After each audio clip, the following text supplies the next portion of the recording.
പ്രിയപ്പെട്ട സഹോദരങ്ങളെ, നിങ്ങൾക്കൊക്കെ അറിയാവുന്ന ഒരു ചാനലാണല്ലോ മറുനാടൻ മലയാളി എന്ന് പറയുന്നത്. എല്ലാവർക്കും അറിയാം, കേരളത്തിലെ സംഘികൾക്കും ക്രിസ്സംഘികളുടെയും ഏറ്റവും പ്രിയപ്പെട്ട ചാനലാണ്. അവർക്ക് അത് കഴിഞ്ഞിട്ട് പിന്നെ വേറൊരു ചാനൽ തന്നെ, അവർക്ക് മറ്റൊരു ചാനൽ തന്നെ ഉള്ളൂ. അത്രമേൽ അവരിഷ്ടപ്പെടുന്ന, അവർ വിശ്വസിക്കുന്ന, അവർ സ്നേഹിക്കുന്ന ഒരു ചാനലാണ്. കാരണം അതിനുവേണ്ടി മാത്രം അതിലൊരു വീഡിയോ വന്നാൽ അത് കമൻറ്റ് എഴുതാൻ വേണ്ടി നിൽക്കുന്ന തന്നെ ആയിരക്കണക്കിന് ആളുകളാണ്. അങ്ങനത്തെ കുറേ ടീംസുകളുള്ള ഒരു ചാനലാണല്ലോ മറുനാടൻ ചാനൽ.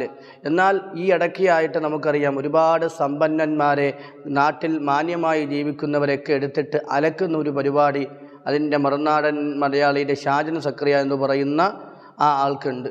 എല്ലാവർക്കും അതറിയാവുന്ന കാര്യമാണ്. ആ വ്യക്തി എല്ലാവരെയും ഇങ്ങനെ എടുത്തിട്ട് കളിയാക്കാറുണ്ട്. ഇടയ്ക്ക് യൂസുഫ് അലിയെക്കുറിച്ച് ഇങ്ങനെ വല്ലാത്ത വ്യാജമായ രീതിയിൽ പ്രചരിപ്പിച്ചു. അവസാനം സ്വന്തമായിട്ട് തന്നെ പണിയും വാങ്ങിച്ചെട്ടി പോകേണ്ടി വന്നു. അങ്ങനെ നാട്ടിൽ നല്ല രീതിയിൽ കച്ചവടം നടത്തുന്നവരെ എങ്ങനെ തകർക്കാം, ഇസ്ലാമിൻ്റെ മുഖത്തെങ്ങനെ കരിവാരിത്തേക്കാം, മുസ്ലിമീങ്ങളെക്കുറിച്ച് എന്തൊക്കെ വിദ്വേഷമായ രീതിയിൽ പ്രസംഗിക്കാം, എന്തൊക്കെ വാർത്തകൾ കൊടുക്കാം എന്നിങ്ങനെ കാത്തിരിക്കുന്നവരുടെ കൂട്ടത്തിൽപ്പെട്ട ഏറ്റവും പ്രധാനപ്പെട്ട ആളാണ് അദ്ദേഹം. എന്നാൽ അദ്ദേഹം ഈ ഇടയ്ക്ക് നടത്തിയ ബോച്ചെ ടീയെക്കുറിച്ച് നടത്തിയ ഒരു പരാമർശമുണ്ട്. ബോച്ചെ എന്ന ബോബി ചെമ്മണ്ണൂരിനെ കുറിച്ച് വളരെയേറെ അദ്ദേഹത്തെക്കുറിച്ച് ഇങ്ങനെ പ്രചരിപ്പിച്ച വാർത്തകൾ നമ്മളൊക്കെ കേട്ടതാണ്. എന്നാൽ ഇപ്പോൾ അദ്ദേഹം തന്നെ ഒരു മറുപടിയൊന്നുമല്ല, ഒരു വെല്ലുവിളിയുമായിട്ട് വന്നിരിക്കുകയാണ്. ഇവിടെയാണ് നിങ്ങൾ മനസ്സിലാക്കുന്നത്. അത് നമ്മൾ ആ വെല്ലുവിളി ഒന്ന് കേൾക്കുമ്പോൾ നമുക്കതിൻ്റെ കാര്യങ്ങൾ എൻ്റെ പ്രിയപ്പെട്ടവരെ മനസ്സിലാകും. നമുക്ക് ആ വെല്ലുവിളി ഒന്ന് കേട്ട് നോക്കാം. മറുനാടൻ മലയാളിയോട് നമ്മളെ ബോച്ച വിളിക്കുന്നൊരു വെല്ലുവിളിയുണ്ട്, എല്ലാവരും കേൾക്കേണ്ടതാണത്. താങ്കൾ ഒരുപാട് വർഷങ്ങളായി എന്നെയും എൻ്റെ സ്ഥാപനത്തെക്കുറിച്ചും വ്യാജ വാർത്തകൾ പ്രചരിപ്പിച്ചുകൊണ്ടിരിക്കുകയാണ്. ജനങ്ങൾക്കൊക്കെ അറിയാം, ആരും ഇത് കാര്യമായിട്ട് എടുക്കുന്നില്ല. മിസ്റ്റർ യൂസഫ് അലി, പൃഥ്വിരാജ്, അങ്ങനെ ഒരുപാട് ബിസിനസ്സുകാരെ കുറിച്ചിട്ടൊക്കെ വളരെ മോശമായിട്ടാണ് താങ്കൾ പറഞ്ഞുകൊണ്ടിരിക്കുന്നത്. ഇവരൊക്കെ തട്ടിപ്പുകാരാണെന്നാണ് പറയുന്നത്. അപ്പോൾ പിന്നെ കേരളത്തിൽ പിന്നെ ഇനി ആരാണ് ബാക്കി നല്ല ബിസിനസ്സുകാരുള്ളതെന്ന് എനിക്കറിയില്ല. ഈ വാർത്ത കണ്ടതുകൊണ്ടല്ല ഞാൻ മറുപടി നൽകുന്നത്. കാരണം ഇത് താങ്കൾക്ക് മാസം തോറും 40 ലക്ഷം മുതൽ 1 കോടി രൂപ വരെ താങ്കൾ വരുമാനമുണ്ടാക്കുന്നുണ്ട് എന്നറിയാം. പക്ഷേ എന്നെ സ്നേഹിക്കുന്ന ഒരുപാട് പേരുണ്ട്. അവർക്ക് വേണ്ടിയാണ് ഞാൻ ഈ ഉത്തരം നൽകുന്നത്. 35ഓളം ചോദ്യങ്ങളാണ് എനിക്ക് ചോദിക്കാനുള്ളത്. 35ഓളം വ്യാജ വാർത്തകളാണ് താങ്കൾ എനിക്കെതിരെ സൃഷ്ടിച്ചിട്ടുള്ളത്. ഇതെല്ലാം കൂടെ ഒരുമിച്ച് ചോദിക്കാൻ ഒരു 10 മണിക്കൂർ വേണം. അതുകൊണ്ട് ആദ്യത്തെ എപ്പിസോഡ് നമുക്ക് 4 എപ്പിസോഡാക്കി മാറ്റാം. ചമച്ച വ്യാജ വാർത്തകൾക്കെതിരെ രേഖാമൂലം ഞാൻ താങ്കളുടെ സ്റ്റുഡിയോയിലോട്ട് വരാൻ തയ്യാറാണ്.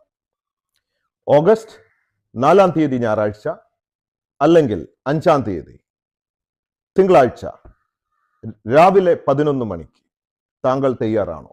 ഞാൻ 2 ദിവസം തിരുവനന്തപുരത്തുണ്ട്. മാത്രമല്ല, എനിക്കും ചിലതൊക്കെ താങ്കളോട് ചോദിക്കാനുണ്ട്. താങ്കൾ എന്നെ ഇന്റർവ്യൂ ചെയ്തോളൂ, ഞാനൊരു ഇൻഫ്ലുവൻസർ അല്ലേ. അപ്പോൾ ഞാനും താങ്കളെയും താങ്കളുടെ കുടുംബത്തെയും ഇന്റർവ്യൂ ചെയ്യാൻ ആഗ്രഹിക്കുന്നു. ഞാൻ കുടുംബസമേതമായിട്ട് വരാനാണ് ആഗ്രഹിക്കുന്നത്. താങ്കളും താങ്കളുടെ ഭാര്യ, താങ്കളുടെ ബ്രദർ, ഫാദറുണ്ട്. അവരെക്കുറിച്ചും ചില കാര്യങ്ങൾ ചോദിച്ചറിയാനുണ്ട്.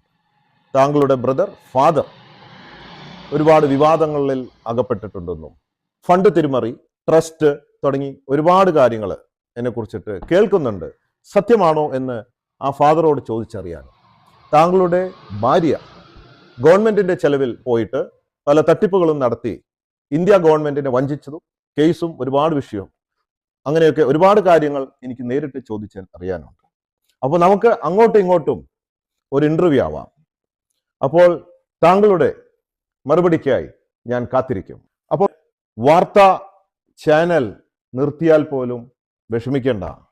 ഞാൻ തീർച്ചയായിട്ടും മിസ്റ്റർ സാജന് ബോച്ചെ ടീയുടെ ഒരു ബോച്ചെ പാർട്ട്ണർ ഫ്രാഞ്ചൈസി തരാം. അത് വെച്ച് അന്തസ്സായി ബിസിനസ് ചെയ്തുകൊണ്ട് സത്യസന്ധമായി മാസം ലക്ഷങ്ങൾ സമ്പാദിക്കാവുന്ന ഒരു ഓഫറാണ് ഞാൻ തരുന്നത്. ഞാൻ ചോദിക്കാൻ പോകുന്ന ആദ്യത്തെ ചോദ്യം, നമ്പർ 1. അതായത് 1 കോടി രൂപ കൊടുത്ത് ആയിരക്കണക്കിന് കോടി ലാഭം ഉണ്ടാക്കുന്ന ഒന്നാക്കി മാറ്റി ബോച്ചെ ടീ. ഇത് സാധാരണക്കാരെ ചൂഷണം ചെയ്യുന്നതിനുള്ള ഒരു ഉപാധിയാണ്. ലക്കി ഡ്രോ ബിസിനസ്സിലൂടെ ആയിരക്കണക്കിന് കോടി രൂപ ഞാൻ കൊള്ള ലാഭമുണ്ടാക്കി എന്നാണ് പറയുന്നത്. താങ്കൾ ഈ പറയുന്നത് അദ്ദേഹത്തിൻ്റെ ബാക്കിയുള്ള മറുപടികൾ നിങ്ങൾ അദ്ദേഹത്തിൻ്റെ ചാനലിൽ തന്നെ പോയി കണ്ടാൽ മതി. കാരണം അദ്ദേഹത്തിൻ്റെ സ്വയമിഷ്ടമായിട്ടുള്ള ശൈലിയിൽ പറയുന്ന വാക്കുകളാണ്. അതൊക്കെ കേൾക്കുമ്പോൾ തന്നെ നിങ്ങൾക്ക് മനസ്സിലാകും. വല്ലാത്തൊരു വെല്ലുവിളി തന്നെ ഏതായാലും ബോച്ച കാഴ്ചവെച്ചത്. ഒന്ന് ആലോചിച്ച് നോക്കിയൊക്കെ. ഇനിയെങ്കിലും ഇത് പറയാനുള്ള പ്രധാനപ്പെട്ട കാരണം, ഇപ്പോൾ ബോച്ചോ ഇതിനെക്കുറിച്ചൊരു വെല്ലുവിളി നടത്തി, ഇതേവരായിട്ട് അത് ഏറ്റെടുക്കാൻ മറുനാടനെ കൊണ്ട് കഴിഞ്ഞിട്ടില്ല. എത്രയോ വേണമെങ്കിൽ പോയിരുന്ന അവരുടെ വീട്ടിലോ എവിടെ വേണമെങ്കിലും പോയിരുന്ന് ആ വെല്ലുവിളി ഏറ്റെടുക്കാനുള്ള സൗകര്യം ബോച്ച പറഞ്ഞിട്ടുണ്ട്, ഏറ്റെടുക്കാമെന്ന്. അതുപോലും ഏറ്റെടുക്കാൻ കഴിഞ്ഞില്ല എങ്കിൽ, കാരണം എല്ലാം വ്യാജ വാർത്തയാണ്. ഞാനിത് പറയാൻ കാരണം, ഇതുപോലെയാണ് അതിൻ്റെ അകത്ത് വരുന്ന സകലമാന വാർത്തകളും. ഇതുപോലത്തെ എന്തെങ്കിലുമൊക്കെ എടുത്തുകൊണ്ട് വന്നിട്ട് എന്തെങ്കിലുമൊക്കെ അങ്ങോട്ട് പറയുകയാണ്. അതിന് ഒന്നും വസ്തുനിഷ്ഠമായിട്ടുള്ള ഒരു കാര്യമില്ല. നമുക്കറിയാം ബോച്ചയെക്കുറിച്ച് നമുക്ക് റഹീം എന്ന് പറയുന്ന പ്രിയപ്പെട്ട സഹോദരനെ ഈ ഒരു രീതിയിലേക്ക് അദ്ദേഹത്തിന് 30 കോടി വേണമെന്ന് പറഞ്ഞപ്പോൾ അദ്ദേഹത്തിൻ്റെ ഒരു മികവുറ്റ കഴിവ് കൊണ്ട് മാത്രം തന്നെയാണ് ഞാൻ അങ്ങനെ വിശ്വസിക്കുന്നത്. ഒരുപാട് ആളുകൾ സഹായിക്കാൻ തന്നെ കാരണം അദ്ദേഹം അത് ഏറ്റെടുത്തപ്പോഴാണ് റഹീം എന്ന പ്രിയപ്പെട്ട സഹോദരന് മോചനമുണ്ടാകാനുള്ള വഴി എളുപ്പമാക്കിയത്. അതുപോലെ സമൂഹത്തിൽ എത്രയെത്ര നല്ല കാര്യങ്ങൾ ചെയ്യുന്നുണ്ട് ബോച്ചറ്റി. എന്താണ് അതിൻ്റെ പ്രത്യേകത? എനിക്കതിനെക്കുറിച്ച് അറിയില്ല. പക്ഷേ എനിക്ക് അറിയാൻ കഴിഞ്ഞത് അതിൽ എല്ലാ ദിവസവും ഞെരുക്കെടുപ്പുണ്ട്. അതിലൂടെ പാവങ്ങളെ സഹായിക്കാൻ വേണ്ടിയുള്ള ഒരു പദ്ധതിയാണെന്ന്. പക്ഷേ നിങ്ങൾ ആലോചിച്ച് നോക്കുക. എന്നാൽ മറുനാടനെ സംബന്ധിച്ചിടത്തോളം ഒരു രൂപ പോലും സഹായിക്കാതെ ബാക്കിയുള്ളവരെ ഉപദ്രവിക്കാൻ, ദ്രോഹിക്കാൻ, ഇതുപോലെ ആവശ്യമില്ലാത്ത സമൂഹത്തിൽ പറഞ്ഞ് സ്പർദ്ധ വളർത്താൻ തീരുമാനിക്കുന്ന ഇദ്ദേഹത്തെ പോലെ ഉള്ളവരെ നാം എൻ്റെ പ്രിയപ്പെട്ടവരെ കരുതിയിരിക്കുക. ഞാനിത് പറയാനുള്ള കാരണം ഇദ്ദേഹത്തിൻ്റെ എല്ലാ വീഡിയോകളും ഇതൊക്കെ തന്നെയാണ് അവസ്ഥ. എന്തെങ്കിലുമൊക്കെ അങ്ങോട്ട് ഒരു ന്യായമില്ലാത്തതൊക്കെ പറഞ്ഞു വരുത്തുകയാണ്. ഇസ്ലാമിനെ കുറിച്ചൊക്കെ ഒരുപാട് മോശമായ രീതിയിൽ ഇദ്ദേഹം പറഞ്ഞിട്ടുണ്ട്. പരമാവധി ഇതൊന്നും കാണാതിരിക്കുക, ഇതൊന്നും കാണാതെ പോവുക, അതേ നമ്മളെക്കൊണ്ട് ചെയ്യാൻ പറ്റുള്ളൂ. ഇങ്ങനെയുള്ളവരൊക്കെ ഒന്ന് ആലോചിച്ച് നോക്കിയൊക്കെ നല്ല രീതിയിൽ മാധ്യമം നടത്താൻ നമുക്ക് കഴിയട്ടെ, നിങ്ങൾക്ക് കഴിയട്ടെ എന്ന് ഞാൻ ആശിക്കുകയാണ്. കാരണം എന്തിനാണ് ബാക്കിയുള്ളവരുടെ മുകളിലേക്ക് നിങ്ങൾ കുതിര ചാടുന്നത്? ബാക്കിയുള്ളവരുടെ ഇല്ലാത്ത കാര്യം പറഞ്ഞ് വിറ്റ് തിന്ന് ജീവിക്കുന്നതിനേക്കാളും നല്ലത് പറഞ്ഞ് സത്യത്തെ ഇഷ്ടപ്പെട്ട് ജീവിക്കുക. അതിനേക്കാളും നല്ല ഒരു ജീവിതം മറ്റേ ഒന്നുമില്ല എന്ന് ഞാൻ പറയാൻ ആഗ്രഹിക്കുകയാണ്. ഏതായാലും ബോച്ചയുടെയും മറുനാടൻ്റെയും വെല്ലുവിളികൾ നമുക്ക് ഇനി അങ്ങോട്ട് കാണാം. എന്തൊക്കെയാണ് നടക്കാൻ പോകുന്നതെന്ന് നമുക്ക് കാത്തിരുന്ന് തന്നെ കാണാം.